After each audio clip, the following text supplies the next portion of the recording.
नमस्कार। हम आज स्टीरियो केमिस्ट्री पार्ट 2 पढ़ेंगे जो कि यूनिट 2 का पार्ट है। स्टीरियो केमिस्ट्री में हम जो कि पहले हमने देखा त्रिविम समावयवी जो होता है वो दो प्रकार के होते हैं। पहला जो होता है वो कॉन्फिगरेशनल आइसोमर्स या हम उसे कह सकते हैं विन्यासी समावयवी। इसके विपरीत यदि समावयवों की ऊर्जा अवरोध कम 60 किलो जूल पर मोल से कम होता है तब ऐसे समावयवी सामान्य ताप और दाब की परिस्थितियों में सरलतापूर्वक एक दूसरे में अंतः परिवर्तित हो जाते हैं और इन्हें पृथक नहीं किया जा सकता। ऐसे समावयवी को हम कन्फॉर्मर्स कहते हैं और इस प्रकार की समावयवता को हम कन्फॉर्मेशनल आइसोमेरिज्म या स्वरूपीय समावयवता कहते हैं। तो सबसे पहले हम देखेंगे कि विन्यासी समावयवता जिसको कि हम कॉन्फिगरेशनल आइसोमेरिज्म कहते हैं दो प्रकार की होती है। पहला प्रकाशीय समावयवता और दूसरा ज्यामितीय समावयवता। ज्यामितीय समावयवता के बारे में हमने पार्ट 1 में पढ़ा था। अब हम आज प्रकाशीय समावयवता को लेते हैं।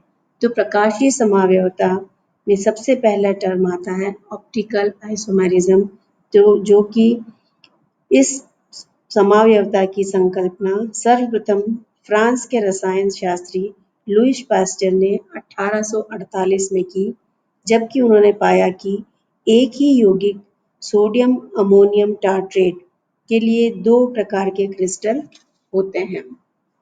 तो इसको समझने के लिए हमने ऑप्टिकल एक्टिविटी के बारे में देखना होगा कि ऑप्टिकल एक्टिविटी क्या होती है और इस प्रकार के समावयवी जो एक दूसरे के ऊपर अध्यारोपित नहीं हो सकते, सुपर इम्पोज नहीं होते, उन्हें प्रकाशीय समावयवी या प्रकाशिक प्रतिविन्यासी ऑप्टिकल एंटीपोड्स कहते हैं और इस परिघटना को, इस फिनोमिना को हम प्रकाशिक समावयवता कहते हैं।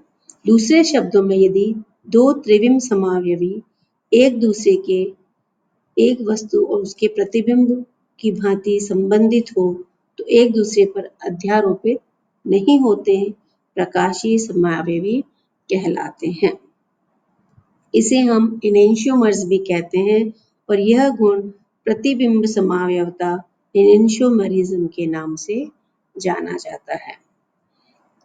इसे हम देखते हैं कि यौगिक के प्रकाशीय सक्रिय होने का तात्पर्य वे जो यौगिक प्रकाशीय समावयवता दिखाते हैं वे ही सक्रिय होते हैं।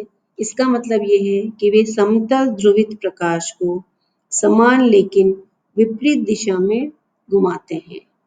वह प्रतिबिंब जो समतल ध्रुवीय प्रकाश को दक्षिणावर्त दिशा में यानी कि क्लॉकवाइज डायरेक्शन में घुमाता है उसे डेक्स्ट्रोरोटेटरी या ध्रुवण घूर्णक, दक्षिण ध्रुवण घूर्णक कहते हैं। लैटिन भाषा में इसको डेक्स्टर मतलब राइट, जो प्रकाश की लाइट को दक्षिणावर्त दिशा में घुमाता है, राइट हैंड साइड की दिशा में घुमाता है, उस यौगिक को हम डेक्स्ट्रोरोटेटरी कहते हैं या दक्षिण ध्रुवण गुणक कहते हैं। इसके विपरीत वह प्रतिबिंब रूप जो समतल ध्रुवित प्रकाश को एंटी क्लॉकवाइज या वामावर्त दिशा में घुमाता है उसे हम वाम ध्रुवण घूर्णक लेवोरोटेटरी कहते हैं। ऐसे यौगिक के नाम के पहले एल या माइनस पूर्व लगाकर इंगित करते हैं और डेक्स्ट्रोरोटेटरी को हम स्मॉल डी या प्लस द्वारा चिन्हित करते हैं। तो डेक्स्ट्रोरोटेटरी, लेवोरोटेटरी हम एक बार फिर समझ लेते हैं। डेक्स्ट्रोरोटेटरी क्या होता है? जो प्लेन पोलराइज्ड लाइट को, जो समतल ध्रुवित प्रकाश को, वे यौगिक जो समतल ध्रुवीय प्रकाश को दक्षिणावर्त दिशा में घुमाते हैं उसे हम डेक्स्ट्रोरोटेटरी कहते हैं। उसको हम स्मॉल डी या प्लस से डिनोट करते हैं। जो यौगिक समतल प्रकाशीय लाइट को, प्लेन पोलराइज लाइट को लेफ्ट हैंड दिशा में घुमाते हैं या उसके एंटी क्लॉकवाइज दिशा में घुमाते हैं, इसको हम लेवो रोटेटरी कहते हैं या वाम ध्रुवण घूर्णक कहते हैं। ऐसे को हम माइनस या एल स्मॉल एल से चिन्हित करते हैं, डिनोट करते हैं। इस सब को समझने के लिए हमको सबसे पहले व्हाट इज ऑप्टिकल एक्टिविटी, ऐसे यौगिक जो ऑप्टिकल एक्टिविटी दर्शाते हैं या प्रकाशीय समाव सक्रिय होते हैं, उन्हें हम इस प्रकार समझते हैं। Optical activity is the ability of chiral molecule to rotate the plane polarized light or measure using a polarimeter। इस प्लेन पोलराइज लाइट को, इस समतल ध्रुवित प्रकाश को हम पोलरीमीटर के द्वारा नापते हैं। अब हम देखते हैं कि ये समतल ध्रुवित प्रकाश यानी कि प्लेन पोलराइज लाइट क्या होती है। प्लेन पोलराइज लाइट प्रकाश जो होता है सभी दिशाओं में घूर्णित करता है। सामान्य प्रकाश जो है सभी दिशाओं में वाइब्रेट करता है। जब इसको हम निकोल प्रिज्म से पास करते हैं, इस सब चारों तरफ घूमने वाले प्रकाश को, सामान्य प्रकाश को जब हम निकोल प्रिज्म से पास करते हैं तो ये एक ही दिशा में आपको निकलने वाली प्रकाश किरण जो है केवल एक ही तल में कंपन करती है, एक ही दिशा में, एक ही डायरेक्शन में वाइब्रेट करती है। ऐसे प्रकाश को जो केवल एक ही तल पे कंपन करता है उसे समतल ध्रुवित प्रकाश या प्लेन पोलराइज्ड लाइट कहते हैं। अब पोलरीमीटर क्या इंस्ट्रूमेंट होता है? पोलरीमीटर जिससे कि हम समतल ध्रुवित प्रकाश को हम नाप सकते हैं। An instrument used to measure optical activity, optical activity को नापने का जो यंत्र होता है उसे हम पोलरीमीटर कहते हैं। A simple polarimeter consist of A light source.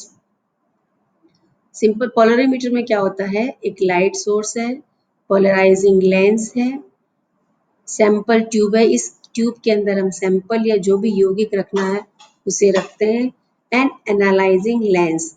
जो एनालाइजिंग लेंस है उसको हम सामने से देखते हैं कि ये समतल ध्रुवित प्रकाश को इसने दक्षिणावर्त में घुमाया है या वामावर्त में घुमाया है, तो इसको हम पोलरीमीटर कहते हैं। नेक्स्ट हम देखते हैं वही an optical active compound that rotates plane polarized light in a clockwise direction।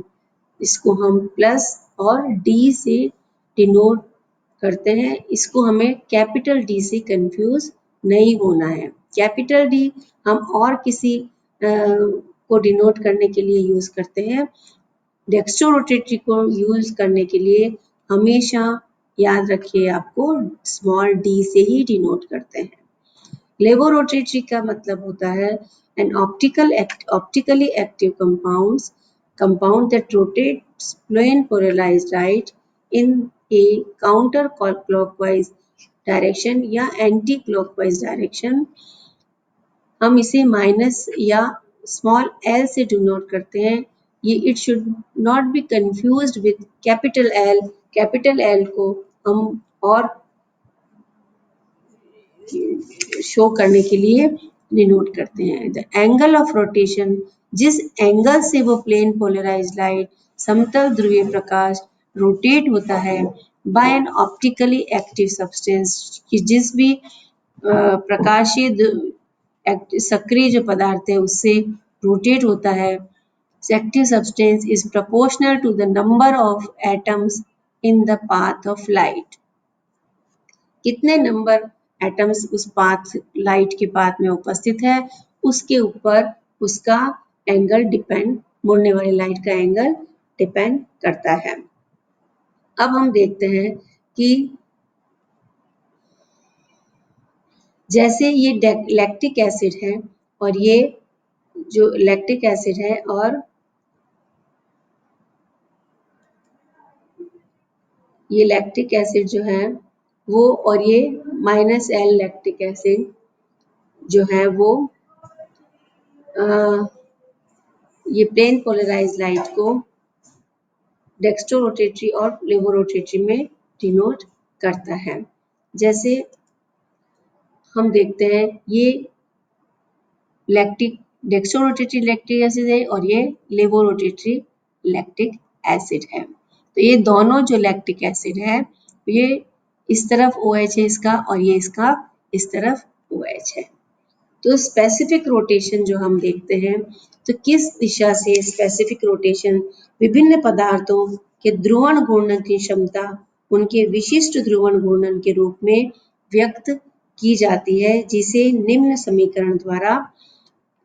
समीकरण के द्वारा व्यक्त करते जाते हैं। जैसे angle of rotation of plane polarized light by 1 gram per centimeter cube sample in a 1 decimeter tube, तो sodium lambda is equal to alpha upon लंबाई प्रेक्षित घूर्णन डिग्री में, इसको हम अल्फा जो होता है प्रेक्षित घूर्णन डिग्री में लिखते हैं हम, और ये जो लंबाई है उसको भी हम डेसीमीटर में लिखते हैं, और ये सांद्रता जो है वो हम ग्राम मिलीलीटर में लिखते हैं। तो डीएम इन डेसीमीटर लेंथ और D concentration gram per CC milliliter में। तो a alpha D is equal to sodium lamp होता है, लैम्बडा उसके हम 589 डिग्री लेते हैं, तो प्लस एलेनिन ए प्लस 8.5 माइनस लैक्टिक एसिड 3.8 इसका ध्रुवण गुणक आता है। Specific rotation depends on the nature of substance, wavelength of light used, concentration of the solution, thickness of the layer, nature of the solvent, and temperature at which experiment is conducted. तो हम देखते हैं कि किरलता asymmetric carbon किसे कहते हैं। Asymmetric carbon chirality is not reserved just for objects.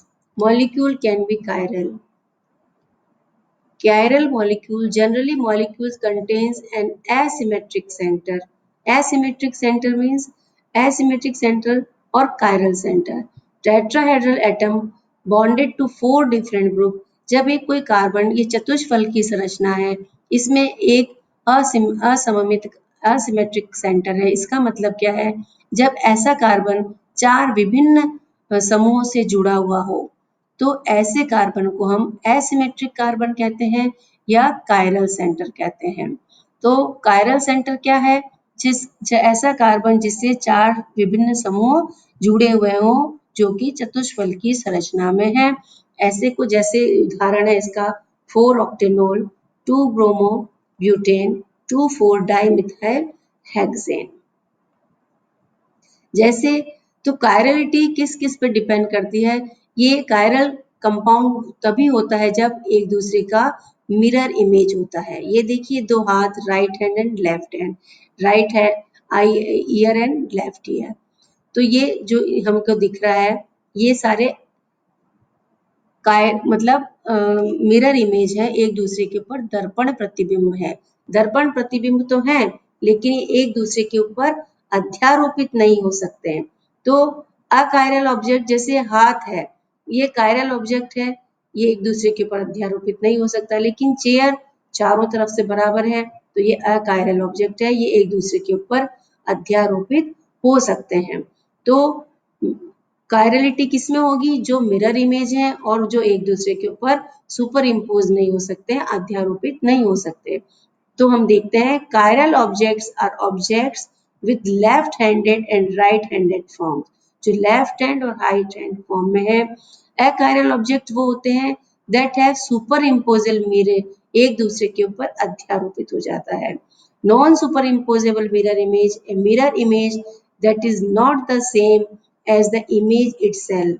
Chiral objects have non-superimposable mirror images. तो आज हम इतना ही देखते हैं, उसके बाद हम नेक्स्ट पार्ट में इसका आगे के बारे में देखेंगे। धन्यवाद।